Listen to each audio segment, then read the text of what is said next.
Well, this is not an easy time for Boris Johnson. And today, just before Prime Minister's questions, which you saw there, Christian Wakeford MP defected to the Labour Party. So one of Boris Johnson's own crossed the floor. And that's because he said he doesn't feel that the party represents any longer the principles that he has and that his voters voted for. That is very, very damaging to Boris Johnson and the Conservative Party. And it comes as there is mounting debate and discussion and rumour over whether or not there'll be a challenge within the Conservative Party for that leadership position, which of course has the added perk of being Prime Minister at the moment. Former advisor Dominic Cummings has also said that he would testify under oath that Boris Johnson knew about and lied about parties in Downing Street during lockdown. And that would be very damaging to the Prime Minister as well if it were proved to be true. Remember, though, that Dominic Cummings himself was found to have broken lockdown rules some time ago when he was still working as the PM's advisor. He famously drove to Barnard Castle. He claimed to test his eyesight.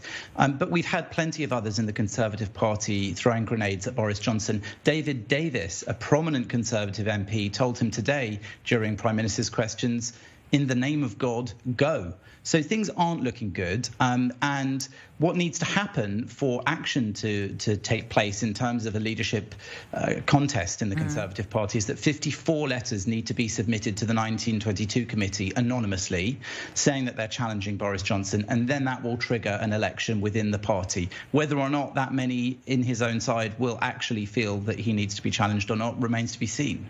But how feasible and how unprecedented is it should the Conservative Party launch this no confidence motion?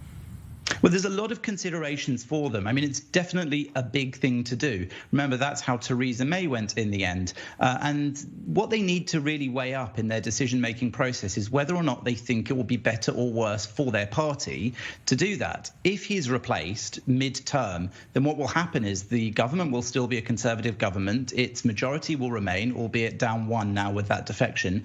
But they'll have a new person in place, and then there'll be pressure on them to call an early general election, if possible, to sort of renew their mandate with a different person in charge. They won't have to do that, though.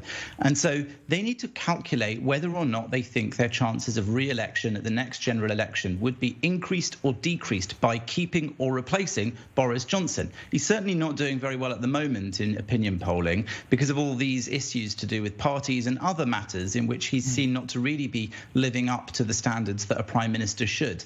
But that doesn't necessarily mean that members of his own party will turn on him that quickly or easily, though it's anonymous. They can write these letters anonymously to the committee, and then the ballot is anonymous when they do vote on it. So this gives them some protection. And it's worth adding that it's the 2019 intake of MPs in the Conservative Party who've been seen as being behind this. They're relatively young, relatively new, and they really feel that they should represent something a bit cleaner and straighter to their electorate. Now, someone like David Davis throwing his weight behind them is giving the old guard support as well.